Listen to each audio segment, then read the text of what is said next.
कोल्हान विश्वविद्यालय की पूर्व प्रोफेसर डॉक्टर जानूम सिंह सोई को हो भाषा में बेहतर कार्य करने को लेकर भारत सरकार ने साहित्य के क्षेत्र में पद्मश्री अवार्ड देने की घोषणा की है। भारत सरकार ने अधिसूचना जारी कर उन्हें सम्मान दिया है। वे लंबे समय तक कोल्हान विश्वविद्यालय में सेवा देने के बाद फिलहाल रिटायर हो चुके हैं।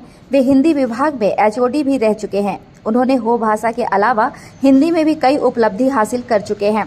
डॉक्टर जानूम सोई को पद्मश्री पुरस्कार मिलने की घोषणा से खुशी की लहर है। लौह नगरी जमशेदपुर में आदिवासी हो समाज की ओर से उसे सम्मानित किया जाएगा। उन्हें सम्मानित करने के लिए अन्य समाज और समुदाय के लोग भी पहुंच गए थे।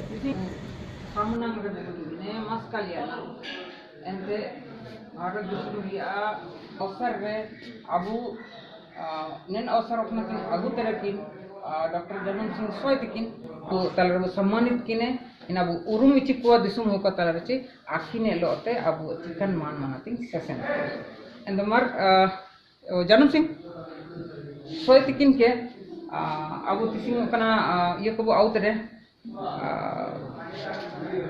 नाम पद्मश्री पुरस्कार के लिए घोषणा होना 25 तारीख को घोषणा हुई थी। उस दिन से हमारे हो समाज में बहुत ही खुशी की बात है और हम लोग बहुत गर्वान्वित हैं, क्योंकि हमारे हो भाषा आदिवासी कहने से सबसे पहले जो हमारा जो 32 जनजाति है झारखंड के, उनकी बात होती है, लेकिन हो जनजाति के बारे में ज़्यादा बात नहीं होती है।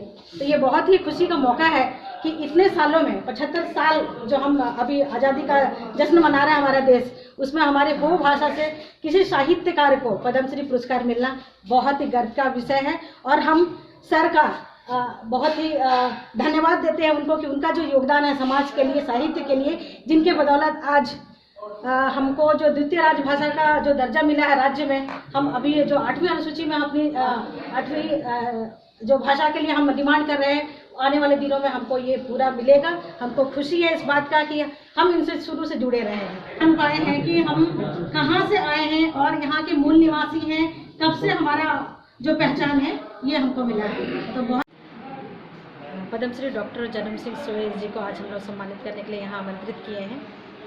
और वो हो भाषा के साहित्यकार है, शिक्षाविद है। इन्होंने अपनी अभी कोल्हान यूनिवर्सिटी हिंदी विभागाध्यक्ष रहे, वहाँ से रिटायर हुए। उनका जो गांव है कोल्हान के कोकचो है, कांतनगर प्रखंड में पड़ता है। अभी उनका जो गांव है वो इचा खड़काई डैम के द्वारा डूबने जा रहा है। वहाँ से निकलकर उन्होंने जो शिक्षा का एक दीप ज्वलित किया है, हमारे समाज के लिए बहुत ही सम्मान की बात है, गर्व की बात है। क्योंकि हम देख रहे हैं लिखने वाले तो बहुत है, बहुत सारे लिखते हैं, लेकिन सर का जो एक अलग ही हिंदी विभाग में रहते हुए उन्होंने एक अपनी भाषा को चुना कि हम किस तरह से अपने समाज को, अपनी भाषा को आगे ले जाएंगे। और उन्होंने वो भाषा में लिखना शुरू किया और बहुत सारी किताबें लिखी उन्होंने। और हम लोग छात्र जीवन में जब अपनी पढ़ाई कंप्लीट करने के बाद पूरे स्टूडेंट का ग्रुप बनाया, तो हम लोगों ने सबसे पहले हमारा एक ऑर्गेनाइजेशन हुआ करता था, हो स्टूडेंट रेडिकल एसोसिएशन, जिसको शॉर्ट फॉर्म में होरा बोलते हैं। उसमें सबसे पहले उनको हम लोगों ने मुख्य अतिथि के तौर पर बुलाया था। उनसे मिलने के बाद एक अलग तरह का शिक्षा के क्षेत्र में लिखने का युवाओं के बीच में जो जिज्ञासा पैदा हुई। लोग लिखना शुरू किए, क्योंकि हमारा अलग से विभाग है, अभी यूनिवर्सिटी में अलग से विभाग है, बहुत सारे पढ़ रहे हैं, पढ़ाई कर रहे हैं, लेकिन इस तरह का लिखने का जो एक सोच है, इस तरह का किसी ने नहीं लिखा। और ये देश के लिए बहुत ही गर्व की बात है कि हमारा आदिवासी समाज में, इसके पहले संथाल समाज से दिया गया था, उस समय भी हमारे आदिवासी समाज के लोगों ने बहुत खुशी मनाया, लेकिन अभी हो समाज का नाम इसमें आना, इससे पूरे समाज के लोगों को बहुत खुश है। और हम चाहते हैं कि इनके साथ में हम काम करें आगे भी, और इस तरह इनका मार्गदर्शन हमारे समाज को मिलता रहे। और हमारे समाज के लोगों को भी इस चीज़ को ध्यान में रखना चाहिए कि इनको हमको और आगे सपोर्ट करना है, और जो आगे आ रहे हैं उनको भी इनका सहयोग चाहिए। हम सबको इनका मार्गदर्शन चाहिए।